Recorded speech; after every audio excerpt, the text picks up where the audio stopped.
I welcome you to this session of ISO 45001 2018, and today we are going to talk about clause number 5.4, consultation and participation of workers. So as usual, first of all, I'll read out the requirement to you as given in the standard. Clause number 5.4, consultation and participation of workers. The organization shall establish, implement, and maintain a process for consultation and participation of workers at all applicable levels and functions, and where they exist, workers' representatives in the development, planning, implementation, performance evaluation, and actions for improvement of the occupational health and safety management system. The organization shall A. Provide mechanism, time, training, and resources necessary for consultation and participation. There is a note below this. Note 1. Workers' representation can be a mechanism for consultation and participation. B. Provide timely access to clear, understandable, and relevant information about the occupational health and safety management system.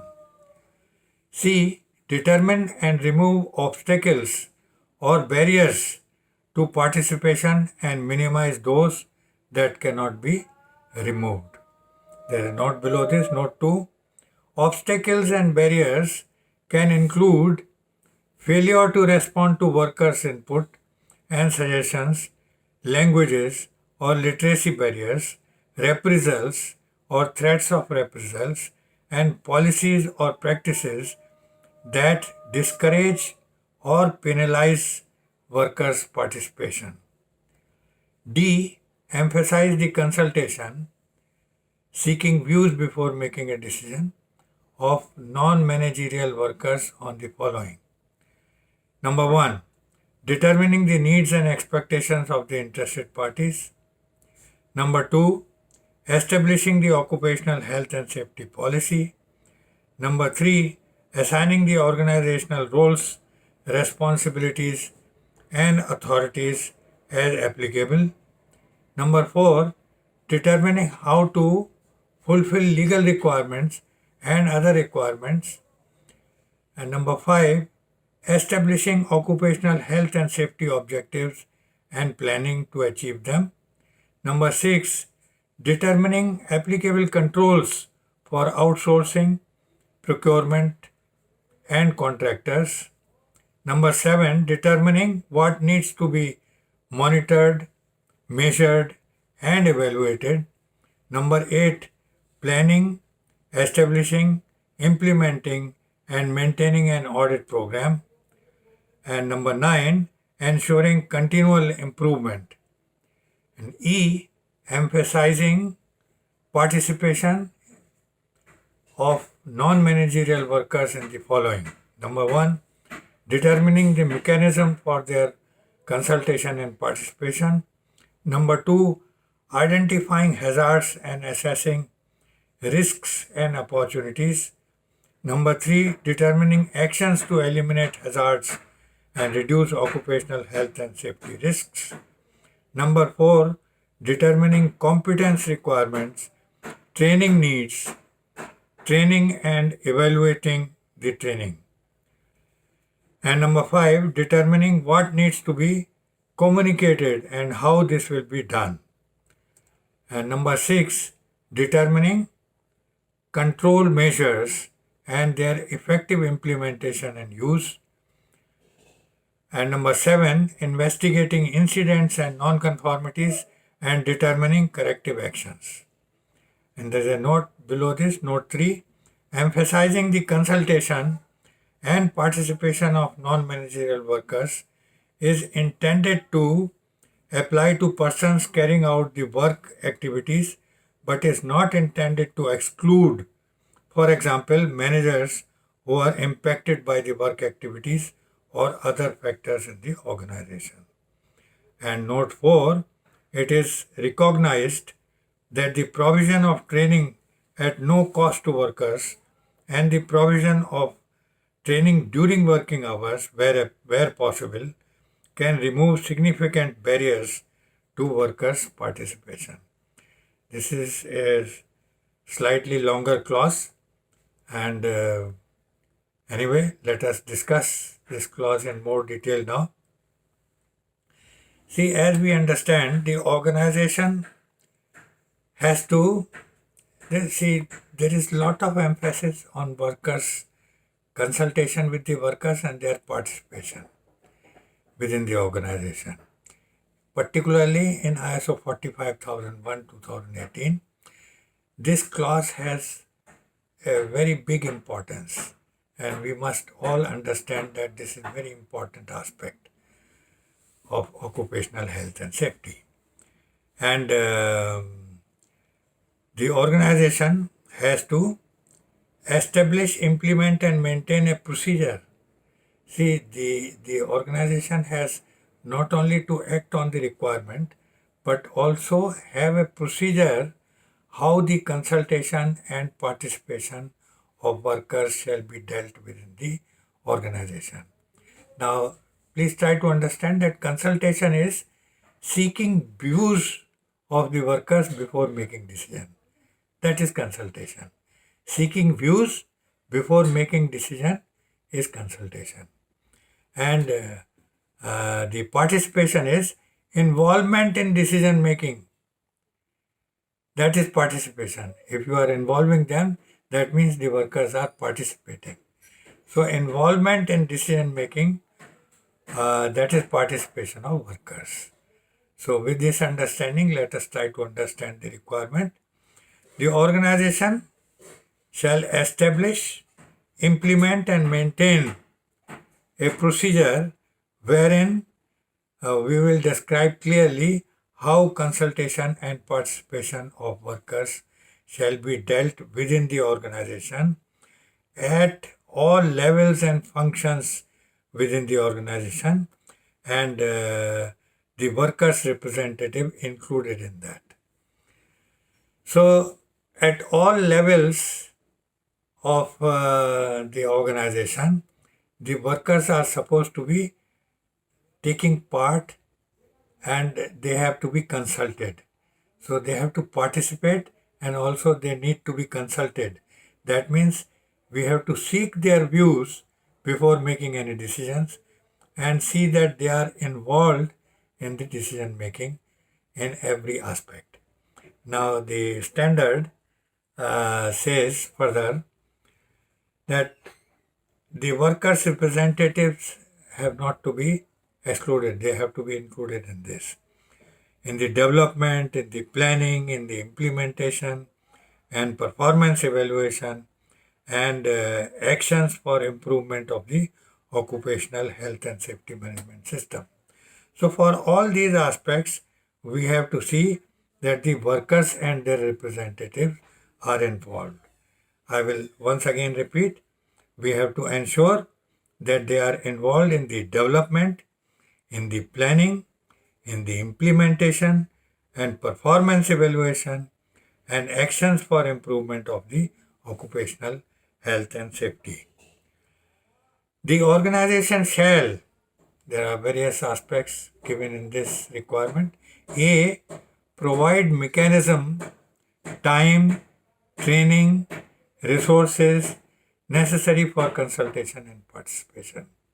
So this is the responsibility of the organization to ensure that a mechanism exists within the organization and time is allocated. That means the workers are made free for carrying out this activity.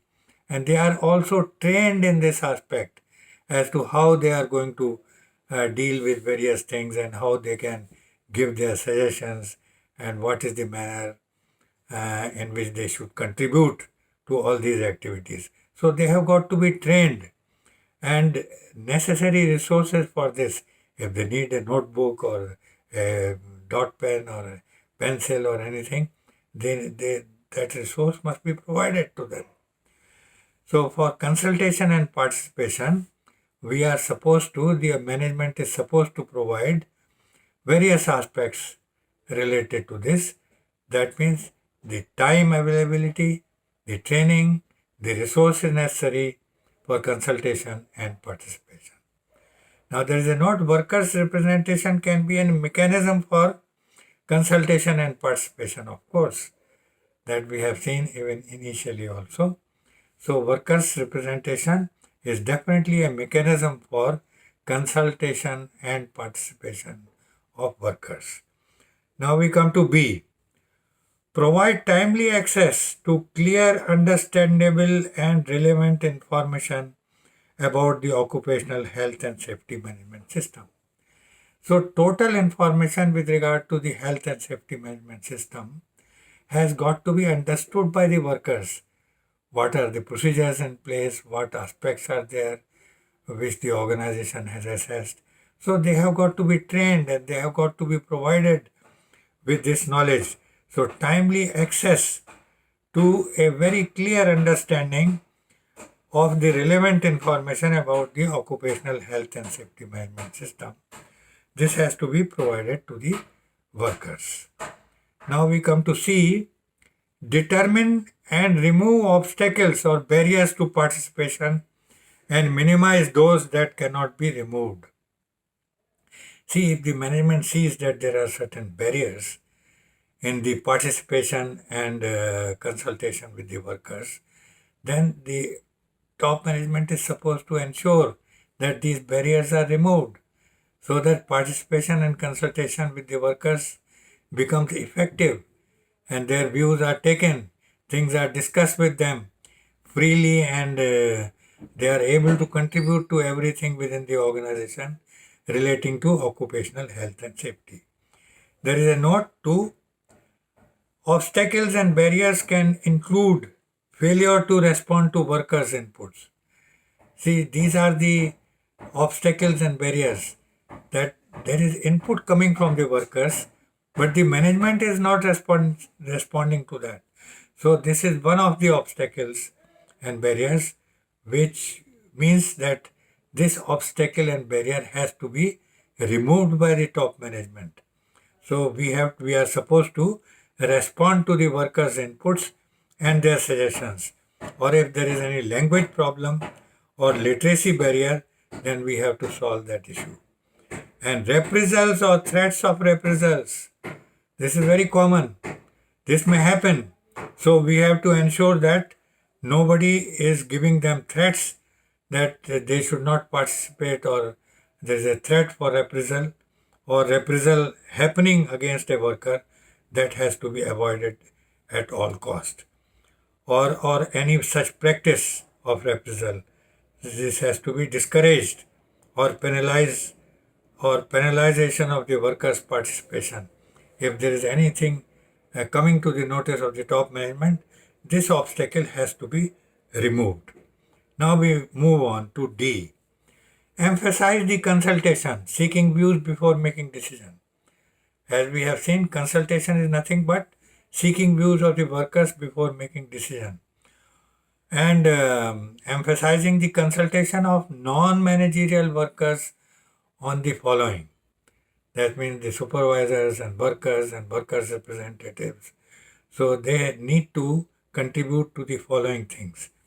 So number one is determining the needs and expectations of the interested parties. So when we are at this stage, we need to involve the workers so that they can give their inputs. Number two, establishing the occupational health and safety policy. We need to consult the workers and their representatives. So that if they have any suggestion, that suggestion can be taken into account. Number three is assigning organizational roles, responsibilities, and authorities as applicable. So their opinion must also be taken. The workers' opinion must also be taken with regard to this. Number four is determining how to fulfill legal requirements and other requirements. Maybe they are able to contribute, maybe they are able to give a good suggestion. So the workers and supervisors must be consulted in determining how to fulfill the legal requirements and other requirements. Now, number 5, establishing occupational health and safety objectives and planning to achieve them. So, before we plan the objectives on occupational health and safety, we need to consult the workers and supervisors so that whatever objectives we establish, we are able to implement them fully and completely. And the participation of workers and supervisors is there to make it a success. And number 6 is determining applicable controls for outsourcing, procurement, and contractors. So, in this aspect also, the opinion of the workers and their representative and supervisors must be taken into account. They may have some very good suggestions to give to the top management, and perhaps this may help the management in having outsourcing in a suitable manner. Number 7 is determining what needs to be monitored, measured, and evaluated. So, monitoring and measurement is an aspect where normally workers are not consulted. But in this particular standard, there is a lot of emphasis that we should consult the workers also, and they perhaps may contribute a lot in this regard as to what must be monitored, what must be measured, and evaluated. Number 8 is planning, establishing, implementing, and maintaining an audit program. So, audit at what frequency and should be the duration and various aspects related to the audit, we must consult the workers and take their opinion so that they are also able to, and the audit becomes more pragmatic, more practical, and we are able to do it more effectively. And number 9 is ensuring continual improvement. That's a requirement for any system. And continual improvement, if we are able to make the workers participate in that, it can become something which is very pragmatic and very practical. E is emphasize the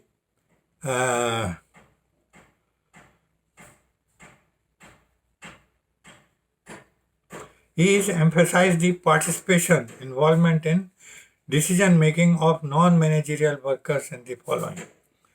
Number 1, determining the mechanism for their consultation and participation. So the non-managerial workers, that means supervisors, workers, and their representative, what mechanism should be there for consultation and participation with them. For determining this mechanism, we must consult the workers and their representatives. Number 2, identifying hazards and assessing risks and opportunities.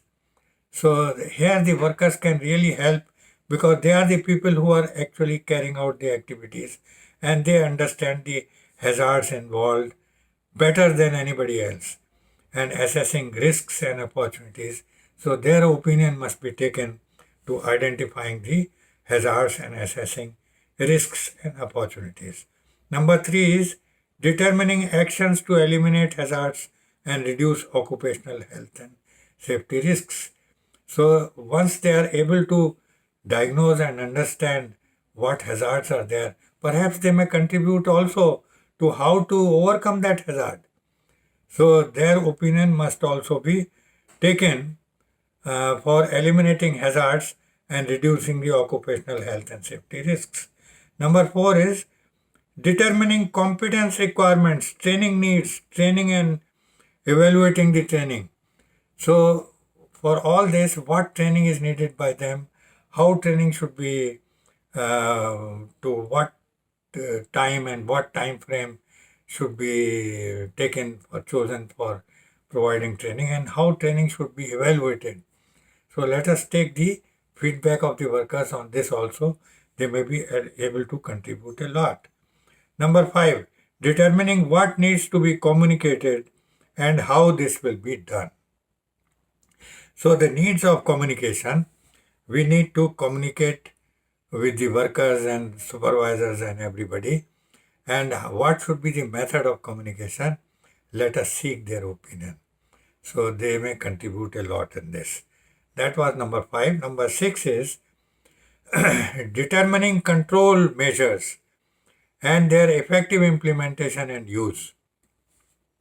So any control measures for reducing the risks or overcoming such hazards or anything like that.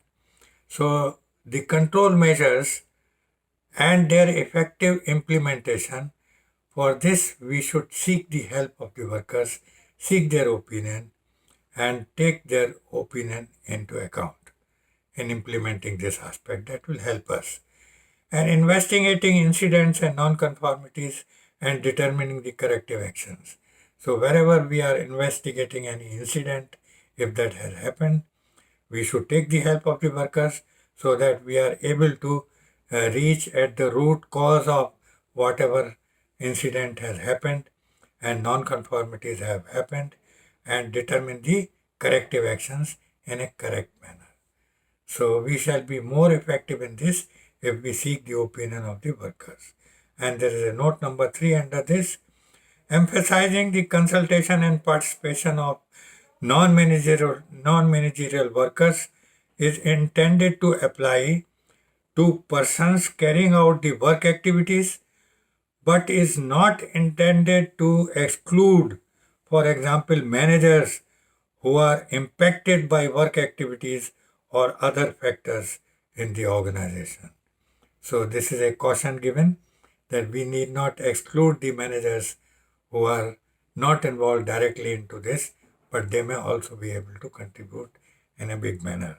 Note 4 says it is recognized that the provision of training at no cost to the workers and the provision of training during working hours, where possible, can remove significant barriers to the workers' participation. See, the workers' participation can be encouraged by this kind of activity. If you provide the training within working hours, see, there are many kind of management who would like to provide training after the working hours because they would not like the work to suffer. But that is not correct. See, you must encourage the workers for participation in the training. So you will find their participation more effective if the training is carried out within the working hours. And this is free of charge. So these aspects have to be taken into consideration. So the provision of training has to be at no cost, and provision of training has to be within the working hours where possible, and it will remove significant barriers to the workers' participation. So this is a very good, these points are very good for inclusion into our management system. And whenever we make any procedure or anything or try to assess, and we must involve the workers. So the workers' suggestions can prove to be very good for making improvement in the occupational health and safety management system. So this is all in this requirement. This was a little longer clause, and I hope you have understood the requirement. But if there is still anything which is not clear to you, please give your comment below this video and I'll make it clear to you. And please do not forget to subscribe to my channel and also press the bell icon so that as and when I load the videos will reach you, the information will reach you in time. You will be able to see my videos well in time. And if you like my videos, please give me a thumbs up, give me a like, and also share my videos with your friends and colleagues. I'll feel very happy if you do so. Thank you very much for watching my videos, and see you in the next session next Sunday. Bye.